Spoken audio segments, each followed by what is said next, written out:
Hello बच्चों, आइए देखते हैं प्रश्न।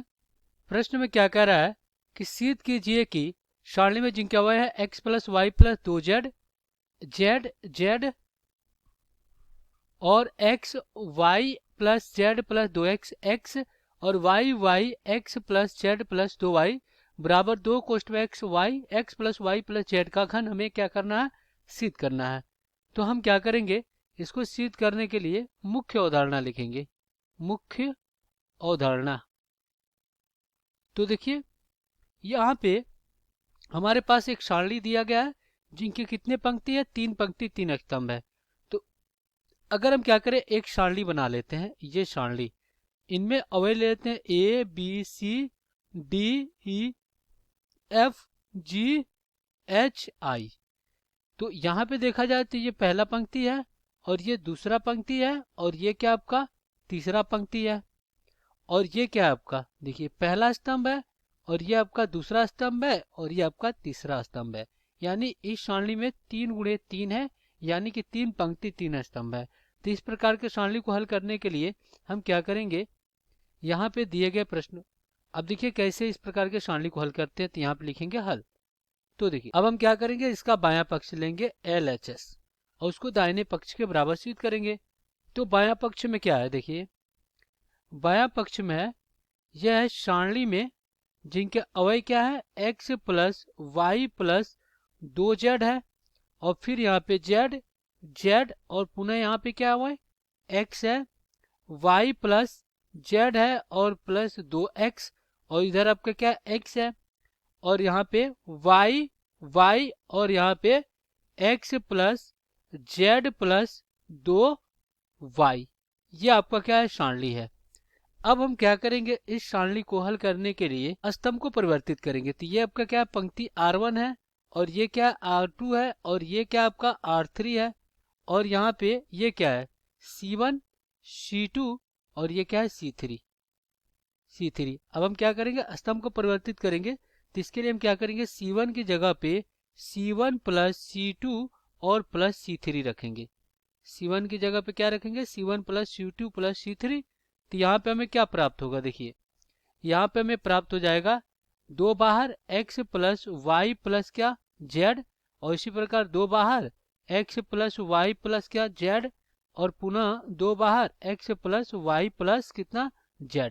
ये हो गया और इसको ऐसे रहने दे x वाई प्लस z और प्लस 2x और ये क्या आपका x और यहाँ पे y x plus z plus कितना 2y और ये आपका क्या है, सारणी है।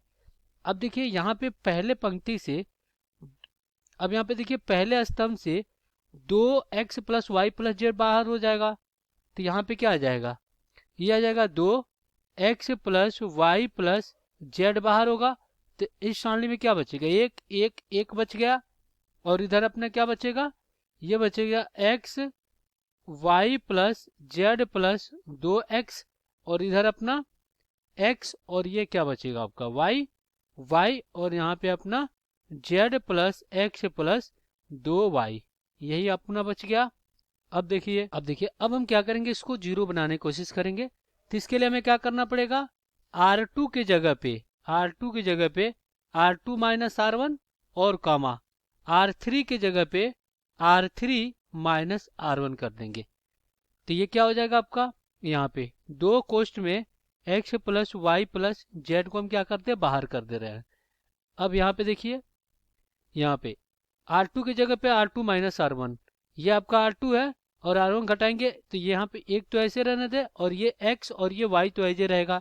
अब इसको घटाएंगे तो ये आपका क्या बन जाएगा, शून्य बन जाएगा। अब देखिए अगर इसको घटाते हैं तो क्या बचेगा, देखिए एक x निकल जाएगा। तो यहाँ पे एक x निकल जाएगा तो x प्लस वाई प्लस क्या बचेगा, z बचेगा और यहाँ से y में से y गया, क्या हो गया, शून्य हो गया। अब यहाँ से एक में से एक गया शून्य और देखिए x में से x गया शून्य और इधर अपने क्या बच जाएगा, x plus y plus z, एक y चला जाएगा तो एक y बचेगा। तो ये हो गया x plus y plus Z.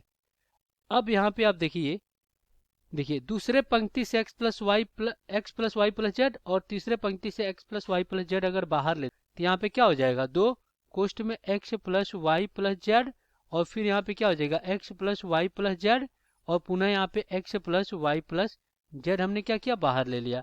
तो यहाँ पे अपने पास सारणी में क्या बचेगा, देखिए ये एक आ गया, शून्य आ गया, शून्य आ गया, और x एक शून्य और y शून्य कितना एक, ये अपने पास बचा। अब इस सारणी को हल करने के लिए हम क्या करेंगे, इस सारणी को हल करने के लिए C1 के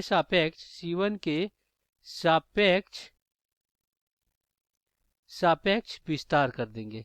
विस्तार करने पर, C1 के सापेक्ष विस्तार करने पर इनके संगत स्तंभ और पंक्ति छोड़ देंगे तो ये छूट जाएगा। तो यहाँ से अपने क्या आ जाएगा, देखिए यहाँ पे आपका आ जाएगा, यहाँ पे 2 कोष्ठ में x plus y plus z का क्या हो जाएगा, घन हो जाएगा। तो अब हम क्या करेंगे, यहाँ पे C1 के सापेक्ष विस्तार करने के लिए इसके संगत पंक्ति और संगत स्तंभ को छोड़ेंगे। तो यहाँ पे क्या हो जाएगा, यहाँ पे बड़ा कोष्ठ एक गुणे क्या हो जाएगा, देखिए एक गुणा एक क्या हो जाएगा, एक, और माइनस शून्य गुणे शून्य शून्य हो जाएगा। और पुनः यहाँ पे क्या होगा, अब देखिए इसको लेंगे तो ये क्या हो जाएगा, माइनस एक्स। अब इसको और क्या करेंगे, इसको छोड़ देंगे तो शून्य में गुणा एक से शून्य और शून्य गुणा शून्य, तो यहाँ पे क्या हो जाएगा, गुणे में शून्य हो जाएगा। और पुनः यहाँ पे क्या हो जाएगा, माइनस, यहाँ पर भी क्या हो जाएगा, y लेंगे, y तो देखिए ये प्लस लेंगे तो y, तो देखिए इसको और इसको छोड़ेंगे तो शून्य गुणे शून्य, शून्य गुणे शून्य, ते भी शून्य आ गया, तो ये हो गया। और ये देखिए ये दोनों पार्ट क्या होगा, शून्य हो गया, और इधर से अपना क्या आ जाएगा, एक, तो एक का गुणा इसमें होगा तो क्या प्राप्त होगा, ये हो जाएगा 2 गुणे एक्स प्लस वाई गुणे जेड का घन, और गुणे में क्या हो जाएगा, एक। तो इस प्रकार हमें क्या प्राप्त हुआ, इस प्रकार हमें 2 कोष्ठ में x plus y plus z और इसका क्या हो जाएगा, घन, जो कि ये दाहिने पक्ष के बराबर आ गया। तो इस प्रकार ये सिद्ध हो गया कि बायां पक्ष बराबर दाहिना पक्ष, ये हमें सिद्ध करना था। आशा करते हैं बच्चों ये प्रश्न आपको समझ में आया होगा। धन्यवाद।